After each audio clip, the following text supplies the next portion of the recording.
Welcome back. It's time for a rave review. Okay, up first. Do you remember a few weeks ago I was on the couch telling Kelly how I found a new design show that every episode I cried my eyes out. And I couldn't talk about it because I had an embargo. Well, guess what? The show is out today. It's called Instant Dream Home. The premise of the show is insane. Let me just say the premise really fast. They have 12 hours to completely renovate these people's houses. 12 hours. The family is lured out of the house at 7 a.m., and all of this team has until 7 p.m. to completely redo the houses. I have done many, many, many houses. I do not know how this is possible until I watch the show, and there's a lot of pre-planning that goes into this. I was just not expecting to cry every single episode because it's so moving. Guys, just take a look at this trailer. All right, team, let's move in. We are about to transform a whole house in one day. Who does that? We do. You gotta give it better than that. Let's go, y'all. Let's go. It's gonna be amazing. So much work to do. I know, I'm freaking out, but I'm also excited. These families have done so much for other people that they deserve something really big and really special. You guys, we got 3 hours left. We gotta move. We gotta get this kitchen in ASAP. Keep going. Got a window coming through. What's happening? What? What? Oh my God! I look at the house, am I at the right block? Are you ready to see it? Oh my God. It doesn't seem real. One of those too good to be true moments. Oh my God. This must be what Oprah felt like when she gave up all those cars. That's what I'm talking about. Everyone's dream looks different, but for us, this is our version of the American dream. We got trucks, our team, in just one day. Here we go. Guys, get your tissue, you're gonna need it. This show, I was literally crying at the end. When they reveal it, because it's this family, like, okay, for example, one family thinks they're going to a pool party. They leave at 7 a.m., go to their grandparents' house, have a great day. They return to their house at 7 p.m., and it's a totally different house. And it's all deserving people, sobbing, crying. If you wanna know how they do it in 12 hours, a lot of pre-planning. For instance, some of these houses, they rebuild the walls at a warehouse, and they take off a whole wall of their house, slide in the new wall over the existing wall, an instant kitchen. I was like, how is this even possible? But it's amazing. If you get a chance, watch this. You could binge the show easy in one day because it's heartwarming, it's uplifting, and great design. All the designers, there's like 250 people per episode working on these houses, and it's the most dramatic befores and afters that you will see. Seriously crying, do not judge me, but it is so worth it. It is, you can watch this today. It's out officially today on Netflix, Instant Dream Home.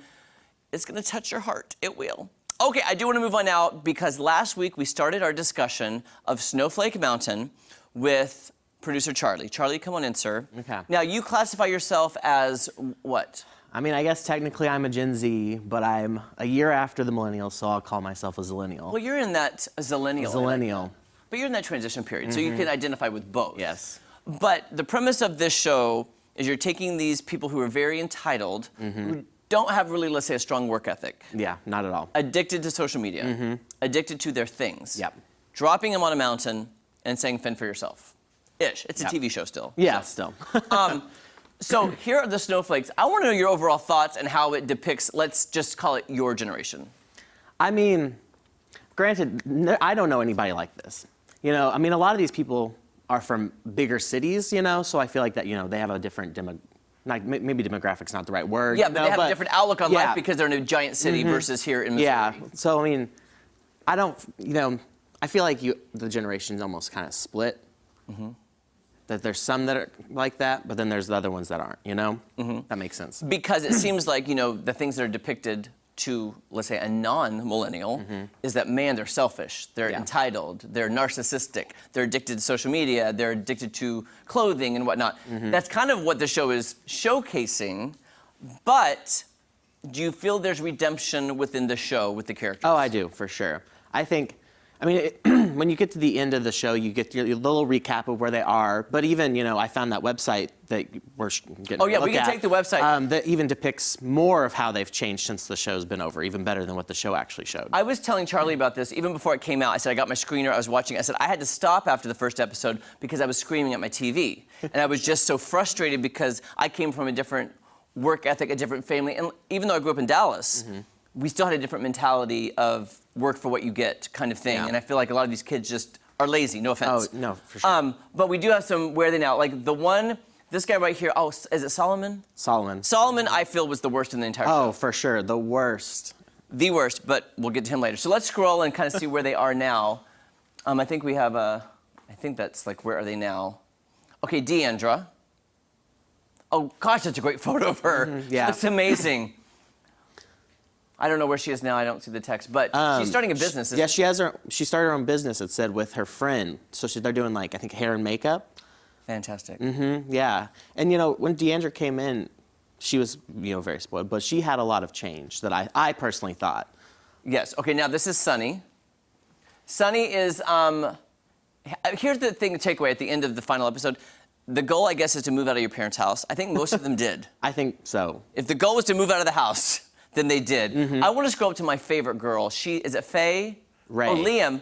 Okay. Oh, he's from like England. Yes. And he has a sweet personality. He really did. But he just needed to like grow up a little Yeah, bit. for sure. And I think he's into fashion now. Yeah, I think he started with a global fashion brand. Yes. Good for him. Right? If there's a positive that comes out of this, I'm all for it. I can't even tell who that is. That's Ray. Is that Ray? Yeah, with her boyfriend. Oh, okay. Now I was telling Charlie the whole time, Ray, a British girl, is my favorite. I loved Ray, too. Because to me, she was the most real of them and could kind of see. Yeah, and I mean, I think she had that where she wasn't as privileged as, I feel like, she had that a little bit more of a leadership quality to Yes. herself and everything. So she wasn't as like, oh, I don't want to do everything. She had a go-getter attitude, whereas the other ones kind of were like, Yeah, totally. And then if we scroll to Solomon, let's see if we can find Solomon. There he is, there's Solomon. Now, he's the one that I did not identify with at all. I didn't like his attitude.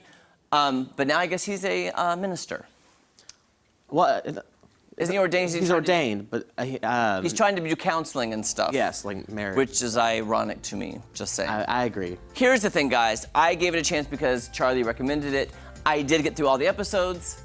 But again, I want to see more progression if they have this again. Thank Yeah. you, Charlie, for your expertise. You're welcome. We'll be back with Michael Babcock.